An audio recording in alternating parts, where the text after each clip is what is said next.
Gusto mo ba yung paglipat mo may kasama ng fence at gate ang bahay mo? Wow! Dito sa Pacific Town Naik, sagot na namin yan. Kasama na ang security ng bahay mo paglipat mo. Para makuha itong dream home na to, you only need 5,000 pesos to reserve this unit. Diba? Hindi mo kailangan ng ganong kalaki pera para magsimula. Sana all! Kung iniisip mo naman yung monthly down payment ng bahay na to, relax ka lang. 4,625 monthly down payment para sa bahay na to. Di ba? Hindi ganun kabigat. Nice. Kayang-kaya mo na to. Alam ko excited ka na mag-house tour dito sa Pacific Town Naik. By the way, I'm Justin Espulembergo, a licensed real estate agent, and I'm here to help you find your dream home. Start na natin yung tour natin dito sa Pacific Town Naik. So ito nga po yung pinaka-gate na natin. So kasama na po ito upon turnover at kasama na rin po itong fences kabilaan. So di ba ang ganda niya? Paglipat mo sa future bahay mo, meron ka ng gate at meron ka ng fences. So kasya-kasya ang isang kotse dito or sedan. Tapos, syempre makita nyo na yung facade.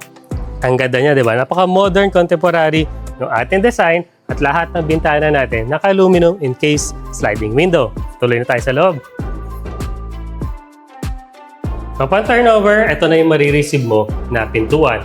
Hardwood po siya at ang pinakahamba niya, ganda niya. So, gawa siya sa bakal. So, iwas tayo sa anay. So, tuloy na tayo dito sa loob. So, upon turnover, ito na po siya. Napapansin nyo, yung walls natin dito ay painted na. Ang sahig po natin is cement finish na po. So, tiles na lang ang kulang upon turnover. Napakaganda rin nung pinaka-staircase mo, gawa siya sa bakal. At yung pinaka-step niya, buhos naman siya na semento. At meron na rin siyang vinyl. So, ang ganda niya, di ba? So, yung pinaka-handrails mo naman siya, gawa siya sa bakal at kahoy yung pinaka-hawakan niya. So, dito sa side na to, so dito mo lalagay yung pinaka-TV area mo. So, ang ganda niya, ang dami niyang outlet sa area na to. Perfect to para ilagay dito yung TV mo. Diba? Tapos, yung pinaka-kitchen natin, nandito na po siya sa pinakalikod. So, hindi mo na siya kailangan ipa-extend pa dahil upon turnover, yes, nakikita niyo po, meron na siyang mga bakod upon turnover.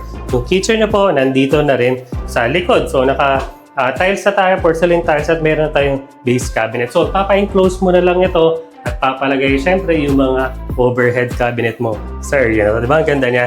So, dito naman tayo sa ating toilet and bath. So, upon turnover, kompleto na po yung pinaka-toilet and bath nyo. Kompleto tayong accessories with toilet, with water closet, as well as the lavatory. At meron na rin yan outlet para sa blower. Pag mag-blower ka ng buhok mo, tapos meron tayong shower head sa area na to at naka-ceramic tiles na po siya. Yung pintuan natin dito, PVC na rin po or gawa siya sa plastic, so iwas siya sa bulok. So, akit naman tayo sa taas, ipapakita ko sa inyo kung gaano kaganda ang second floor. Dito naman, pag-akit sa ating staircase, napansin nyo na ba ang ganda ng staircase natin? Malapad siya, ample yung space natin, at ito yung nagustuhan ko dito sa Pacific Town Pag-akit mo, ito yung bubungad sa'yo. Meron tayong magandang bintana dito. So, ganda po na owning type po yung open nung atin. So, kahit umulan, buksan mo yan, hindi papasok yung tubig sa loob ng bahay mo.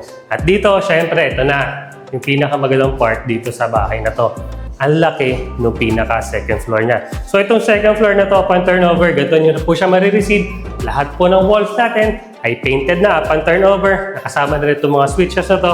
At yes po, meron ka na pong ceiling upon turnover. So, papalagay mo na lang syempre yung partition at vinyl tiles ng pinakasahig mo. So, provision po ito for 2 bedrooms. So, kung kaya mo, pwede naman pagkasyahin 3 bedrooms na maliliit. Kasya-kasya po yan dito.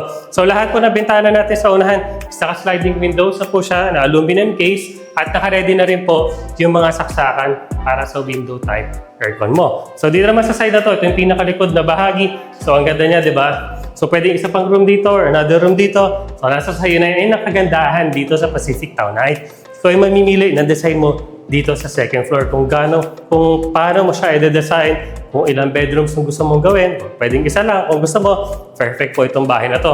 Naka-ready na rin po yung mga switches natin dito sa area na to. Marami rin po tayo outlet. So, doon na tayo pumunta sa gusto mong malaman.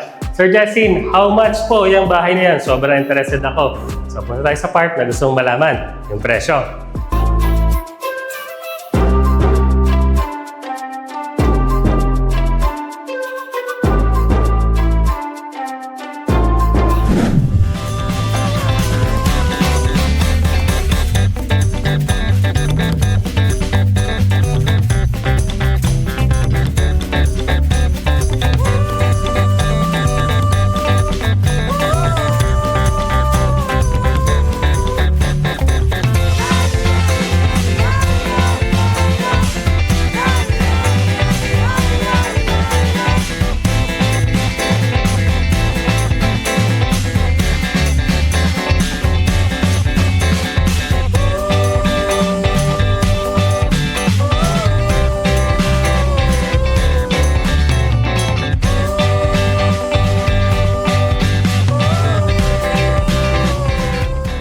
Kaya kung gusto mo na makalipat by this December or early next year, itong Pacific Town Naik ang para sa'yo.